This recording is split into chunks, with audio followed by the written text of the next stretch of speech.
Hello, I'm Elijah Wood. Welcome to the SAG Foundation Storyline. I'll be reading a story today called Me and My Cat by Satoshi Kitamura, both illustrated and written by. So let's get into it. Late one night, an old lady in a pointed hat came in through my bedroom window. She brandished her broom at me and fired out some words. Then she left without saying goodbye. Nicholas, wake up. You'll be late for school.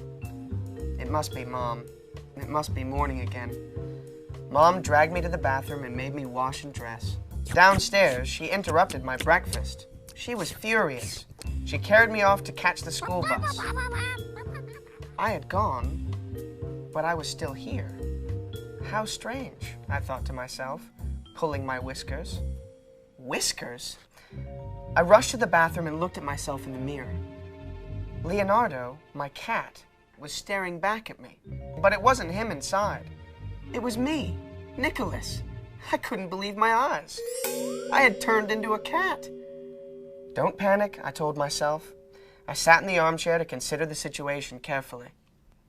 I fell asleep. When I woke up, I felt a little better. Maybe it wasn't such a bad thing to be a cat. I didn't have to go to school, did I? I hopped onto the table and from there to the top of the shelves. What fun! I could never do this before. I decided to leap toward the cupboard on the other side of the room. Ready, set... Oops. Mom threw me out of the house. While I was rambling in the garden, Gioconda, the next-door neighbor cat, came up and licked me all over my face. Yuck! Time to go for a walk, I thought. The brick wall was warm under my paws. As I got close to Miss Thompson's garden, a funny thought occurred to me. Miss Thompson had given me Leonardo when he was a kitten. Leonardo was Heloise's son. Did that mean that Heloise was now my mother? Meow, meow. Hello, Mom, I called tentatively. She ignored me completely. Farther along, I came across 3 mean-looking cats. Excuse me, may I go through? I said.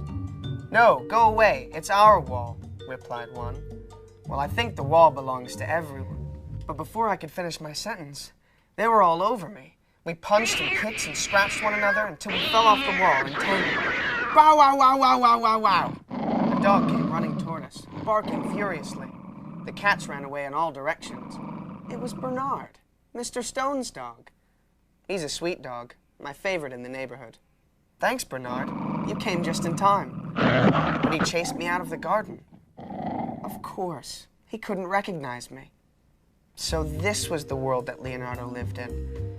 Life was as tough and complicated as it was for humans. When I got home, I went into the house. Then I heard a scratching noise coming from the front door. It was me, back from school, trying to get in through the cat flap.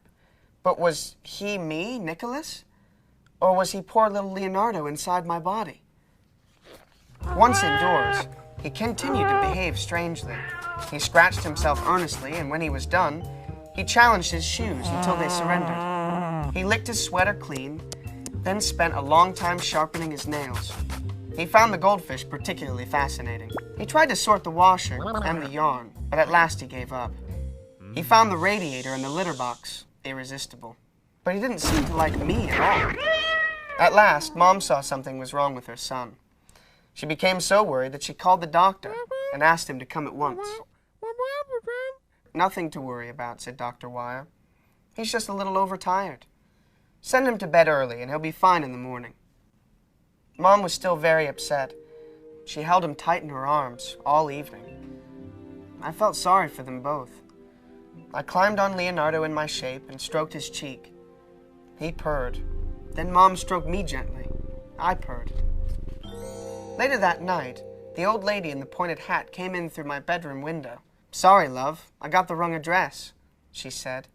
She brandished her broom and blurted out some words. Then she left without saying goodnight. Nicholas, wake up! You'll be late for school, I heard Mom shouting. Everything was back to normal. At school, Mr. McGough sat on the table. He scratched himself, licked his shirt, and fell asleep for the rest of the lesson. Well, that's the end of our story. It's been very enjoyable to sit here and read to you. If you'd like to rent this book from a library, you can go to your local library and get this book, and maybe you can read along with me. So you can click on me, and I'll read you the story, and you can read the book with me, which will be quite enjoyable. So thank you very much.